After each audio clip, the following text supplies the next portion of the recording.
시편 16편 1절에서 11절까지 말씀을 제가 봉독하겠습니다. 하나님이여 나를 지켜주소서. 내가 주께 피하나이다. 내가 여호와께 아뢰되 주는 나의 주님이시오니 주밖에는 나의 복이 없다 하였나이다. 땅에 있는 성도들은 존귀한 자들이니 나의 모든 즐거움이 그들에게 있도다.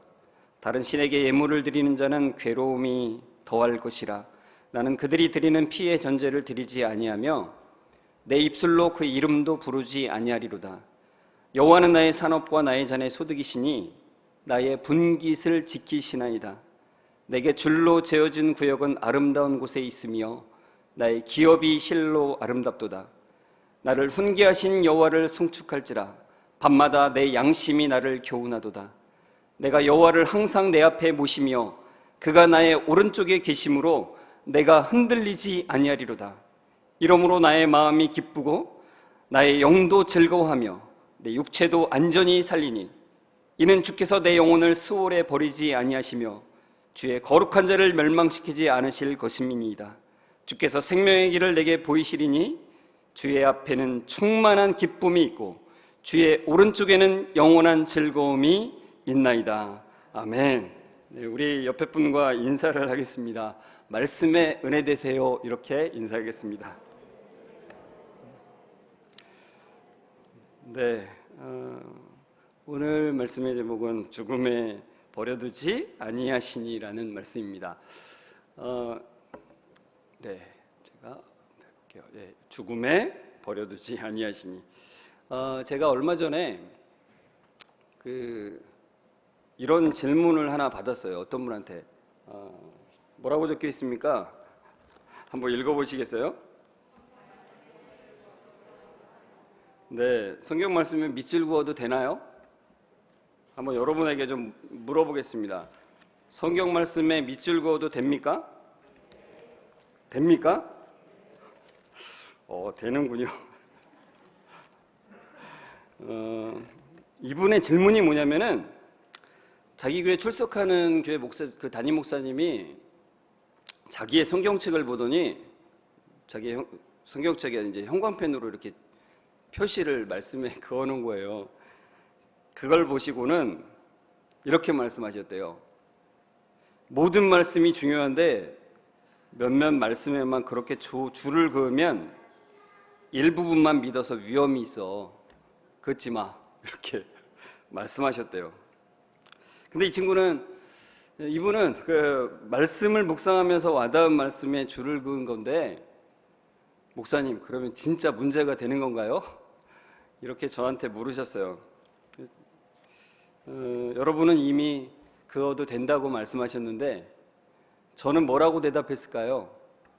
저는 이렇게 제가 이제 써서 보낸 글을 그대로 읽을게요. 마음에 와닿은 말씀을 형광펜으로 그을 수 있어요. 형광펜으로 표시해야겠다고 생각될 때 칠하세요.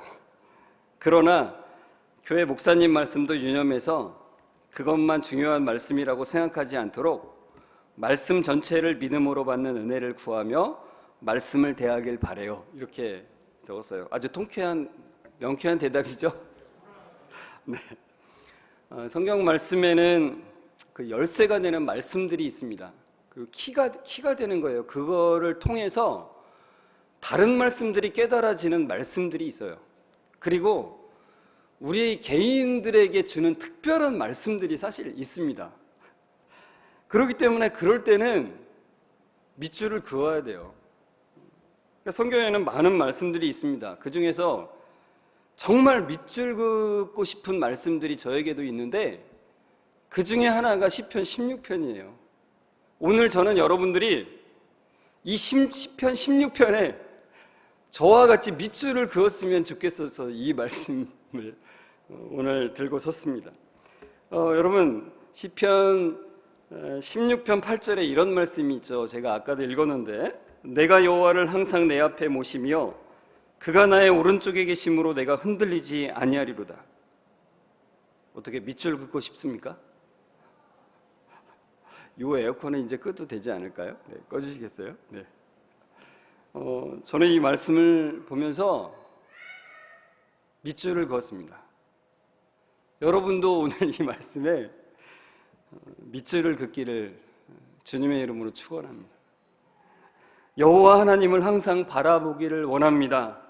하나님은 늘 나에게 곁에 계셔서 나를 붙드시는 분이십니다. 그래서 주님, 저는 흔들리지 않아요.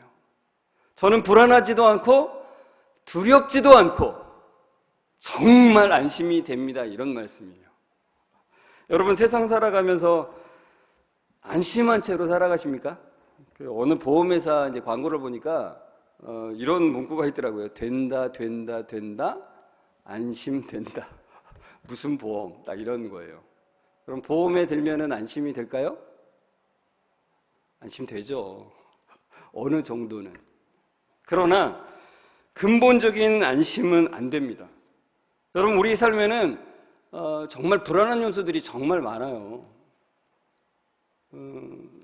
불안할 때 많죠, 여러분. 뭐 제가 한번 불안할 때가 언제가 있었는지 한번 생각해 봤어요.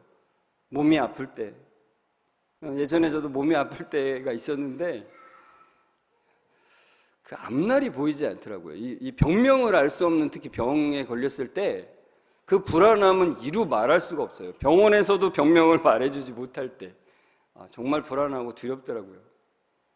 그리고 사고를 당하면 두렵습니다.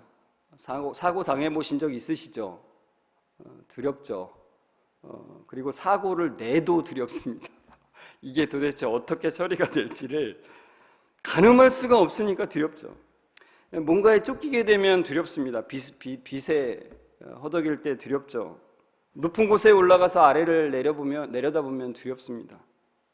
밤에 산길을 홀로 걸을 때도 두려울 수 있어요. 그리고 배를 탔는데 풍랑이 크게 일면 두려울 수 있습니다. 비행기를 탔는데 갑자기 바람에 그 비행기 동체가 흔들리면 난 괜찮아 그래도 괜찮지가 않습니다. 여러분, 사람들은 이 두려움을 이겨내기 위해서 이제 두려움의 대상에게 절을 하거나 제사를 지내거나 기도를 하죠. 그런 사람들도 있습니다. 또는 어떤 사람들은 나는 안 무서워, 나는 내 힘으로 살아갈 수 있어, 이런 마음으로 살아가는 사람들도 있죠. 어릴 때 이제 제가 시골에서 자라서 이제 학교를 왔다 갔다 할 때 산을 넘어야 됐어요. 근데 밤에 와야 될 때가 있는데 밤에 올 때 무서운 거예요. 그래서 제가 어떻게 하기로 했냐면 나 안 무서워, 난 안 무서워, 이렇게 하기로 하고서는 계속 그거를 외치면서 왔죠. 난 안 무서워, 난 안 무서워. 어땠을까요? 더 무섭더라고요. 더 무서워요. 그러니까 안 무섭다고 해서 그 무서움이 사라지는 게 아니에요. 그 근본적인 그 무서움은 우리 인간에게서 해결될 수가 없어요. 그래서 이제 다윗이 말하는 게 뭐예요? 나는 하나님께 피한다는 거예요. 주님, 저를 지켜 주옵소서. 이 불안하고 두려운 인생길에서 하나님만이 저를 지키실 수 있습니다. 하나님께 피합니다. 여러분, 다윗의 인생을 한번 보세요. 어떤 삶을 살았습니까? 그가 사울에게 쫓기면서 죽을 고비 많이 넘겼습니다. 얼마나 힘들었을까요? 블레셋에 망명했다가 또 죽을 위기를 당합니다. 잘못했다가는 그냥 목이 그냥 댕강 날아가는 그런 순간들이었어요. 수많은 전쟁에서 죽을 고비들을 넘겼습니다. 그리고 심지어는 자기 자식이 자기를 반역을 해서 자식에게 쫓겨서 죽을 위기에도 처하는 거예요. 그런 엄청난 그런 위기들 속에서 다윗은 주님의 지켜주심을 바라면서 주님께 피한다는 거예요. 그러면서 하는 말이, 주님께 피하는 이유가 뭐냐면 주님만이 나의 유일한 주님이시며 하나님만이 유일한 나의 복입니다. 그렇기 때문에 제가 주님께 피합니다, 이러는 거예요. 여호와 하나님은 나를 지켜주실 수 있는 유일한 분입니다. 여호와 하나님은 나에게 만족을 주실 수 있는 유일한 분입니다라고 고백하는 거예요. 그러면서 3절에 이렇게 돼 있죠. 살아있는 성도들은 존귀한 자들이니 나의 모든 즐거움이 그들에게 있도다. 주님만이 나의 유일한 소망이시고 나를 만족시킬 수 있고 안전한 분이시기 때문에 하나님께 피하고 하나님께로만 만족하는 성도들을 보면 좋은 거예요. 여러분, 성도들은 그렇습니다. 내가 주님을 의지할 때 옆에 있는 사람이 주님을 의지하는 거 보면 너무나 좋아요. 그게 성도의 어떤 스파크가 터지는 거예요. 거기서 스파크가 튀는 거죠. 그러면서 다윗은 또 말합니다. 4절에 다른 신에게 예물을 드리는 자는 괴로움이 더할 것이라. 나는 그들이 드리는 피의 전제를 드리지 아니하며 내 입술로 그 이름도 부르지 아니하리로다. 그러니까 다윗은 하나님이 아닌 다른 것들, 그게 뭐예요? 우상이죠. 그 우상들한테 피하고 하나님께 피하지 않고 우상에게 피하고 그것들로 우상들로 만족하려고 하는 자들은 망할 것이다라는 확신을 갖게 되는 거예요. 그러면서 5절에 이렇게 말합니다. 여호와는 나의 산업과 나의 잔의 소득이시니 나의 분깃을 지키시나이다. 그러니까 다윗은 하나님이 자신의 산업과 잔의 소득이시기 때문에 자신의 몫을 지켜주신대요. 하나님이. 그러니까 이게 무슨 말이냐면 하나님은 다윗에게 최상의 것을 주시는 분이라는 거예요. 최상의 것. 바로 그것을 또 다음 절에 설명하고 있는데 내게 줄로 재어준 구역은 아름다운 곳에 있으며 나의 기업이 실로 아름답도다. 이렇게 표현해요. 그러니까 가장 좋은 것을 주시기 때문에 그 좋은 것은 가장 아름답게 보이는 거죠. 하나님은 나에게 가장 좋은 것으로 채워주는 분이시기 때문에 내 삶에 있는 모든 영역과 내가 가진 모든 것은, 내가 처한 모든 상황은 가장 아름답습니다 라고 고백하는 거예요. 저기 말씀에 뭐라고 되어 있습니까?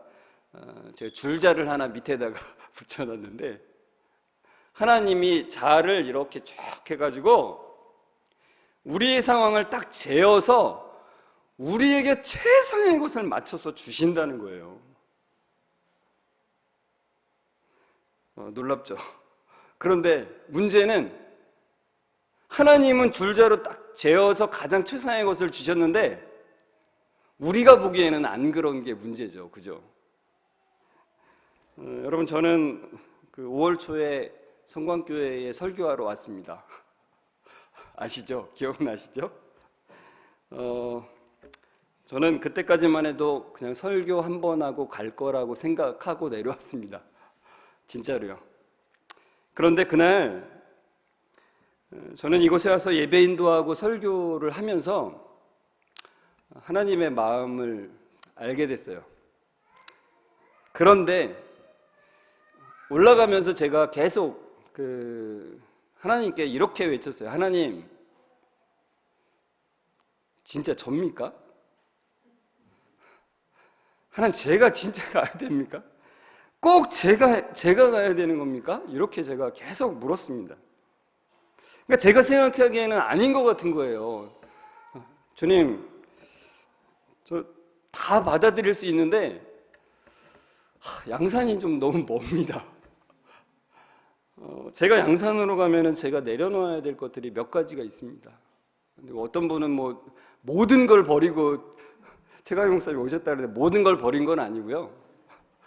몇 가지를 제가 버려야만 했어요. 그러니까 제 마음에는 안 가면 좋겠다는 마음이 드는 거예요. 그런데 하나님께서 저에게 말씀하시는 거죠. 뭐라고요? 내가 줄자로 재어서 너에게 가장 맞는 곳으로 보내는 거야 라고 이 말씀을 통해서 말씀하시는 거죠. 참 감사하죠. 그래서 여러분들을 만나 뵙게 됐지 않습니까? 은혜인 거죠. 그래서 그 은혜를 누리는 것입니다. 혹시 지금 이곳에 앉아 계신 분들 중에 자기가 처한 상황이 마음에 안 드는 분이 있으시죠? 그때 이 말씀을 좀 보셨으면 좋겠어요. 하나님께서 줄자로 재어서 가장 여러분에게 맞는 그 상황을 허락하신다는 것을. 근데 인정할 수가 그래도 없는 분들이 있기 때문에 하나님께서 가장 최악의 상황인데, 인간이 보기에는, 그런데 최상의 상황이라는 보여주는 것들이 참 많아요, 성경에는. 그 대표적인 예가 바로 요셉이죠. 여러분, 요셉은 형들한테 팔려갔잖아요. 아니, 이게 말이나 되는 거예요? 어떻게 형들이 자기 친동생을 노예로 팔 수가 있는 거예요? 그럴 수는 없잖아요. 그러니까 형들이 팔아 넘겨서 시작된 이 요셉의 노예 생활, 이 이집트에서의 노예 생활은 참 우리가 상상하는 이상이죠. 인간 이하의 취급을 받는 거예요. 그냥 짐승보다도 못한 거예요. 그냥 물건이죠. 요셉이 어떤 생각을 할 수 있었을까요? 만약에 저라면 이렇게 생각해요. 하나님이 선하시다면 하나님 저에게 이렇게 하실 수 있습니까? 어떻게 형들이 저를 팔 수가 있습니까? 주님, 저는 배신감 때문에 저는 살아갈 수가 없습니다. 차라리 죽고 싶습니다. 이렇게 생각이 들 수 있지 않겠습니까? 그런데 성경 전체의 관점으로 보자면 하나님께서 이렇게 말씀하시는 거죠. 요셉아, 내가 너를 줄자로 재어서, 너의 모든 상황을 줄자로 재어서 가장 너에게 최상의 상황으로 이끄는 거야. 그러니까 여러분, 우리의 인간적인 관점으로 보자면 요셉은 너무너무 비참하고 하나님의 선하심이 전혀 베풀어지지 않은 것 같은 상황이지만, 하나님은 그것이 최상의 상황이라고 말씀하시는 거예요. 줄자로 재어서 주신 최상의 상황이라고 우리에게 말씀하십니다. 우리에게도 동일하게 인간의 실수와 잘못된 선택, 심지어 인간의 죄악마저도 하나님께서 사용하셔서 최상의 상황으로 그것을 상황을 만들어 가시는 거예요. 최상의 상황으로 그것들을 사용해 가시는 거예요. 이 관점으로 보라고 우리에게 성경은 계속해서 말씀하시는 겁니다. 참 쉽지 않죠. 여러분, 그래서 신앙은 이 싸움인 거예요. 우리가 보기에는 하나님, 저는 이걸 용납할 수가 없습니다. 하나님, 왜 이래 됩니까? 하나님, 저에게 이러실 수 있습니까? 라고 우리가 그것을 바라보고 말하지만 하나님은 여전히 말씀하시는 거예요, 우리에게. 내가 줄자로 재어서 너의 모든 상황을 맞춰준 거야. 하나님의 관점으로는 최상임을, 그것을 신뢰해 나가는 것이 신앙이라는 거예요. 이 싸움이에요, 이 싸움. 시편 16편 8절 9절에 이렇게 되어 있습니다. 내가 여호와를 항상 내 앞에 모시며 그가 나의 오른쪽에 계심으로 내가 흔들리지 아니하리로다. 이러므로 나의 마음이 기쁘고 나의 영도 즐거워하며 내 육체도 안전히 살리니. 여러분, 우리 모두는 살아가다 보면은 다 어려운 일을 만나게 됩니다. 두려운 상황 속에 빠지기도 해요. 그럴 때마다 우리가 무엇을 보고 무엇을 믿느냐에 따라서 우리의 삶의 방향이 굉장히 달라진다는 거죠. 근데 다윗은 그 위기의 상황에서 누굴 봐요? 여호와 하나님을 바라보는 거예요. 하나님을 더욱 신뢰합니다. 그러니까 이 성경에 피한다, 하나님께 피한다라는 얘기가 나온다는 건 하나님의 사람에게는 이런 위기들이 엄청 많이 있다는 것을 보여주는 거예요. 다윗이 너무나 그걸 또 잘 보여주고 있죠. 여호와 하나님이 그의 오른편에 계셔서 그를 붙들어 주시기 때문에 그 어떠한 것도 두렵지 않게 됐다는 거예요. 흔들리지 않고 안심할 수 있게 됐다는 것입니다. 그러면서 고백하기를 이는 주께서 내 영혼을 스올에 버리지 아니하시며 주의 거룩한 자를 멸망시키지 않으실 것임이니이다. 우리에게는 불안과 두려움을 주는 것들이 있는데 그것들의 맨 밑에는 뭐가 있냐면 죽음이 있습니다. 그러니까 죽음으로부터 모든 두려움은 사실 나오는 거죠. 다윗은 하나님이 자신을 스올은 가장 깊은 곳, 이것은 음부라기도 하고 여기서의 의미는 사실 죽음입니다. 죽음에 내버려 두지 않으심을 보게 되는 거예요. 주의 거룩한 자를 멸망하도록 내버려 두지 않으심을 보게 되는 거예요. 성경은 이 평행법이 있어서 사실 위와 아래가 사실은 같은 얘기를 하고 있는데 다른 단어를 쓰면서 그것을 굉장히 증폭시키고 있는 거예요. 그러니까 이 죽음과 멸망은 사실은 같은 말이에요. 하나님은 우리를 죽음, 멸망에 그대로 내버려 두시는 분이 아니라는 거죠. 그래서 다윗은 이렇게 노래하는 겁니다. 제가 이 원어랑 성경 전체의 문맥에 맞게 제가 번역을 이렇게 해봤어요. 주님은 내 영혼을 죽음에 내버려 두지 않으십니다. 주님은 거룩한 자 썩도록 내버려 두지 않으십니다. 이런 고백이에요. 다윗은 하나님께서 자신을 죽음과 멸망에 그냥 내버려 두지 않는 분이라는 것을 확신하는 거예요. 그래서 죽음과 멸망에 내버려 두시지 않고 어디로 옮기신다는 겁니까? 주님께서? 네, 어디로 옮기신다고요? 이게 안 넘어가네요. 방송실 좀 넘겨주시겠어요? 예. 죽음과 멸망에 내버려 두지 않고 생명으로 옮기셨다고 그렇게 말씀합니다. 그래서 다윗에게는 충만한 기쁨과 영원한 즐거움밖에는 없다는 겁니다. 죽음과 멸망에서 생명으로 옮기시는 다윗의 하나님, 그 하나님 우리 하나님이시죠. 여러분, 이보다 소중하고 더 큰 기쁨이 있을까요? 없죠. 주님께서 우리를 사망과 멸망에서 건져내어서 생명으로 옮기셨다는 겁니다. 그런데 말입니다. 그것이 알고 싶다에 그런데 말입니다. 이 단어가 있잖아요. 여기서 중요한 걸 우리가 꼭 생각할 것이 있어요. 사도행전 2장에 보면은 이 시편 16편이 다윗의 이야기가 아니래요. 제가 지금 여기까지 저기 앞에 있는 목사님이 다윗의 얘기라고 하면서 계속 설명해 놓고는 갑자기 다윗의 얘기가 아니라고 말씀하시니 이게 뭔 일이야, 이렇게 생각을 하셔야 됩니다. 우선 근데 제 얘기가 아니라 누구의 얘기라고요? 성경의 얘기. 사도행전 2장에 이게 다윗의 얘기가 아니랍니다. 다윗이 분명히 썼고 다윗이 1인칭 관점으로 분명히 고백을 했는데 그래도 다윗의 얘기가 아니래요. 도대체 누구의 얘기라는 걸까요? 방송실 하나 더 넘겨주시겠어요?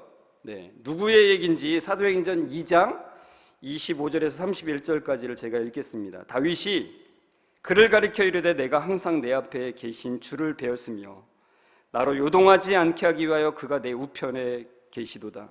그러므로 내 마음이 기뻐하였고 내 혀도 즐거워하였으며 육체도 희망에 거하리니 이는 내 영혼을 음부에 버리지 아니하시며 주의 거룩한 자로 썩음을 당하지 않게 하실 것이미로다.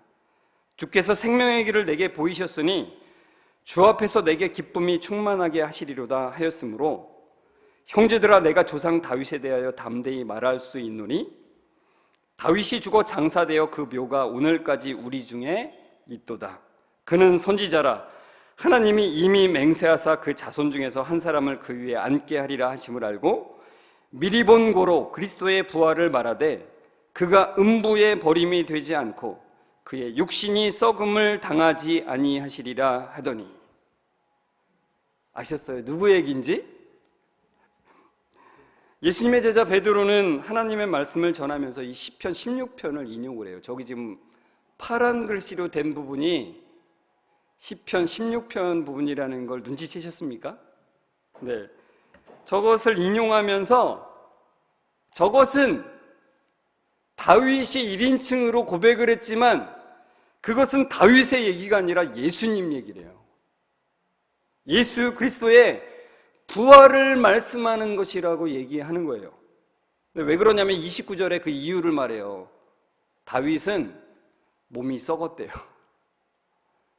다윗의 다윗은 죽어서 장사되어 무덤에 있다. 이미 시체는 썩었다는 거예요. 그러니까 다윗 얘기가 아니고 그것은 성경이 증거하건대 예수 그리스도의 부활을 의미한다라고 말씀하고 있는 겁니다. 그러니까 30절에 뭐라 그래요? 다윗은 선지자래요. 선지자. 그러니까 하나님께서 그에게 미래를 보도록 말씀을 주신 거예요. 그러니까 선지자로서 예수 그리스도를 노래했다라고 이제 밝히는 건데요. 성부 하나님은 십자가에서 죽으신 예수님을 그냥 내버려 두지 않으셨다는 겁니다. 그리고 예수님의 몸도 썩도록 내버려 두지 않으셨다는 거예요. 그래서 성자 예수님이 부활하게 하셨습니다. 성자 예수님이 죽음을 이기게 하셨습니다. 그래서 사도행전 2장 32절, 저게 다음 절인데 이렇게 돼 있어요. 이 예수를 하나님이 살리신지라 우리가 다 이 일의 증인이로다, 이렇게 되어 있습니다. 그러니까 예수 그리스도는 두려움의 근원인 죽음을 이기신 거예요. 다시 살아나셨어요. 그러니까 시편 16편이 예수님의 이 노래라는 것을 알고서 시편 16편을 여러분 오늘 집에 가서 다 보셔야 돼요. 다시 예수님의 노래라고 하는 관점으로 다시 보면 놀라운 것들이 보이는데, 예수님의 관점으로 3절만 좀 같이 보려요. 하나 더 넘겨주시겠어요? 3절에 이렇게 되어 있습니다. 땅에 있는 성도들은 존귀한 자들이니 나의 모든 즐거움이 그들에게 있도다. 어떻게 보이십니까? 그러니까 주님은 땅에 있는 성도들을 존귀하게 보세요. 그래서 주님은 나의 모든 즐거움이 그들에게 있도다라고 말씀하시는 거죠. 언제도요? 십자가를 지을 때도. 십자가를 지으실 때도 이 마음으로 죄인들 대신에 죽음 속으로 들어가신 겁니다. 그래서 십자가에 달리셔서 우리 대신에 죽으신 거죠. 그러나 그 죽음에 머무르지 않게 하시고 성부 하나님께서 성자 예수 그리스도를 죽음에 내어버려 두지 않으시고 다시 생명으로 옮기셨다는 거예요. 그러니까 여러분, 다윗은 그걸 보고 있는 거예요. 지금 예수님이 오시기 전에 1000년 전인데 그 1000년 후를 지금 보고 있는 거예요. 하나님께서 먼저 보여주시기 때문에. 그러면서 다윗이 그 오실 메시아, 그 예수 그리스도의 부활을 보고 있는 거예요. 지금 그러면서 또 뭘 보고 있냐면 그 메시아 예수 그리스도를 통해서 다윗 자신에게 일어날 일을 또한 보고 있는 것입니다. 그게 뭘까요? 하나 넘겨주시겠어요? 로마서 6장 4절에 보면 이런 말씀이 있습니다. 그러므로 우리가 그의 죽으심과 합하여 세례를 받음으로 그와 함께 장사되었나니 이는 아버지의 영광으로 말미암아 그리스도를 죽은 자 가운데서 살리심과 같이 우리로 또한 새 생명 가운데서 행하게 하려 함이라. 여러분, 성부 하나님께서 예수님을 죽음에 내버려 두지 않으시고 몸도 썩도록 내버려 두지 않으셨는데 그것을 다윗에게도 적용시키신다는 거죠. 그러니까 여기서 저 헬라어를 보면 하파여라고 하는 말은 헬라어로 에이스인데요. 이 에이스는 뜻이 몸모 속으로라는 뜻입니다. 몸모 속으로. 그러니까 우리가 예수 그리스도 속으로 들어가서 예수 그리스도가 하나가 되는 거예요. 속으로 들어가니까 하나가 되는 겁니다. 그 하나가 되어서 그와 함께 십자가에 못 박혀 죽고 예수 그리스도가 또한 살아나실 때 우리 또한 그 안에서 살아나는 거죠. 그 안에서 새 생명을 부여받게 되는 것입니다. 그러니까 다윗은 이걸 보고 있는 거예요. 예수 그리스도의 부활을 보면서 그 안에서 자기도 함께 부활하심을 보고 있다는 겁니다. 그러니까 여러분, 이 노래는 예수 그리스도의 노래이면서 다윗의 노래이고요. 다윗의 노래가 되기 때문에 또 누구의 노래가 된다고요? 우리의 노래가 되는 것입니다. 그리스도와 합하여진 모든 자들의 노래가 되는 것입니다. 하나 더 넘겨주시겠어요? 네. 여러분, 저는 22살 때 아주 독특한 경험을 하나 했습니다. 저랑 고등학교 시절부터 고등학교 1학년 때부터 가장 친하게 지냈던 친구가 저희 집에 놀러 왔습니다. 3일 동안 있었는데 3일 동안 저랑 먹고 자고 같이 일하고 그러면서 참 많은 이야기를 나눴어요. 그리고 3일째 되는 밤에 같이 누워서 도란도란 얘기하다가 잠들었습니다. 그런데 다음날 아침에 일어났는데 좀 기분이 이상한 거예요. 그래서 그 친구의 얼굴을 옆에 돌려서 봤더니 평소보다 이렇게 얼굴이 거무스름하더라고요. 좀 이상해서 코에다가 이제 손을 대봤어요. 숨이 안 나오더라고요. 그리고 심장에 이제 제 귀를 대보니까 심장이 안 뛰어요. 죽은 겁니다. 사인은 심장마비로 이제 죽은 건데, 근데 그 순간 너무 두렵더라고요. 제 옆에서 자던 제 가장 친한 친구가 죽으니까 어떻게 할 수가 없어요. 이제 가족들이 이제 경찰에 연락하고 그 친구의 가족에게 연락해서 했는데 난리가 났죠. 근데 난리가 났는데 저는 먼 하늘을 바라보면서 어찌 할 줄을 모르겠더라고요. 참 죽음이 이렇게 가깝게 와 있구나라는 생각이 들고 죽음이 정말 무섭더라고요. 그 전에도 죽음에 대해서 생각해 보긴 했지만 제 옆에서 같이 자던 제 가장 친한 친구가 죽으니까 뭐 어떻게 이루 말할 수가 없는 거예요. 죽음이 무섭죠. 그때 그 당시에 저에게 하나의 버릇이 생겼어요. 누가 옆에서 이제 이렇게 자면 죽지 않았나 해가지고 제가 항상 코에다가 손가락을 대보고 심장에 귀를 대보고 이렇게 하는 게 습관이 됐어요. 그러니까 트라우마가 생긴 거죠. 죽음에 대해서. 진짜 한동안 힘들었습니다. 그런데 여러분, 제가 지금도 두려움에 대해서 그 죽음에 대해서 두려움을 가지고 살아갈까요? 그렇진 않습니다. 왜냐하면 제 스스로 그 트라우마를 이긴 게 아니라 이 말씀이 제 안에서 역사하기 때문에. 그러니까 여러분, 죽음을 이기신 분을 붙들고 그 믿음 가운데 거함을 통해서 그것을 이길 수 있다는 거예요. 왜요? 우리가 주님과 하나 되었기 때문에. 내가 주님 속으로 들어가서 주님과 하나 되었기 때문에 이제 더 이상 죽음이 나를 삼킬 수 없다는 것을 아는 거죠. 여러분, 죽음뿐만 아니라 우리에게 많은 안 좋은 일들이 우리를 당혹해 하죠. 당황하게 하죠.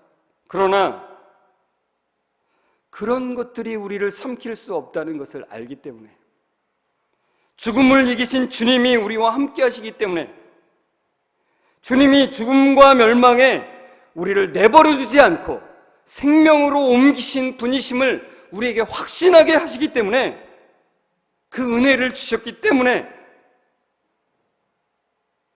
우리는 그 어떠한 상황에도 평안을 누릴 수 있는 거예요.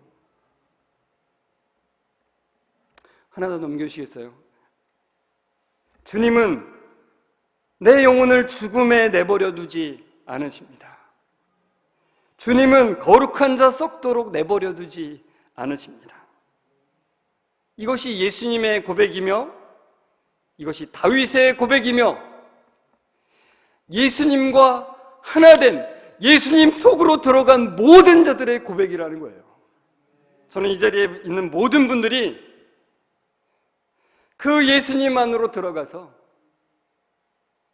예수님과 하나 돼요. 예수님의 십자가에서 그 죽음이 같이 해결되고 예수님이 다시 부활함을 입을 때 함께 예수님 안에서 부활함을 입는 그 놀라운 은혜가 이 모든 분들에게, 여기 있는 모든 분들에게 임했으면 좋겠어요. 여러분, 예수님은 지금도 우리가 이 시편 16편을 노래하기를 원하세요. 예수님의 노래이지만 우리의 노래이기 때문에, 예수님과 우리가 하나 되었기 때문에 우리가 이 노래를 부르기를 원하신다는 거예요. 여러분, 우리 여기에 앉아있는 모든 분들이 이 시편 16편이 앉아있는 분들 모든 마음 속에서 울려 퍼졌으면 좋겠어요. 울림이 되었으면 좋겠어요. 이번 한 주간 그리고 앞으로의 모든 삶도 이 노래의 의미를 통해서, 이 진리의 능력을 통해서 하나님이 주시는 그 생명력을 살아가시는, 그 생명력을 누리는 여러분들 되시길 주의 이름으로 축원합니다. 이 시간 우리 함께 찬송가 413장을 좀 같이